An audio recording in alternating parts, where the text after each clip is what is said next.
নমস্কার। এদিকে সবাই ঠিকঠাক? Thank you so much, thank you. আসুন।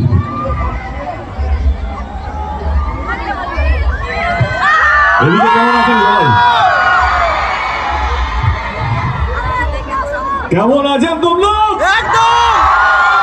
ভালো?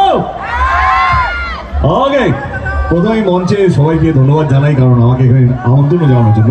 এই মঞ্চে আমার অনেক কাছের মানুষরা আছে। সোমেনদা আমার খুবই কাছের মানুষ। আমি 2014-তে যখন প্রথমবার দিদি আমাকে সাংসদ হিসেবে দাঁড় করা, তখন সোমেনদার হাত ধরেই আমি পুরো ঘাটালে ঘুরতাম আর কি। আরেকজন আমার সাথী আছে সুজিত দা, পাঁশকুড়ার বাড়ি, এবং ওনাকেও আমি 2014 থেকেই চিনি, এবং আমার কি বলবো অনেক কিছু শেখা ওনাদের কাছ থেকে। এবং মঞ্চে অনেক বড় বড় নেতারা আছেন, প্রিন্সিপাল ম্যাডাম আছেন, বা অনেক বিশিষ্ট মানুষরা আছেন, তাদের সকলকে কালী পুজোর অনেক অনেক অনেক শুভেচ্ছা।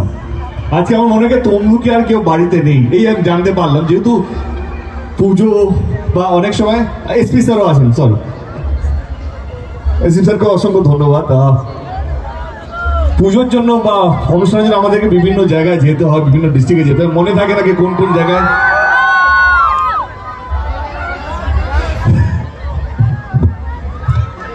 ওকে, তো অনেক জায়গায় অনেক কিছু মনে থাকে না, কিন্তু আজকে জানতে পারলাম এখানে আমি আবার আগে এসেছিলাম 2016 না 17 সালে। বাট আমার মনে হয় তখন থেকে এখন অনেক বেশি ভিড়, নাহলে মনে থাকতো।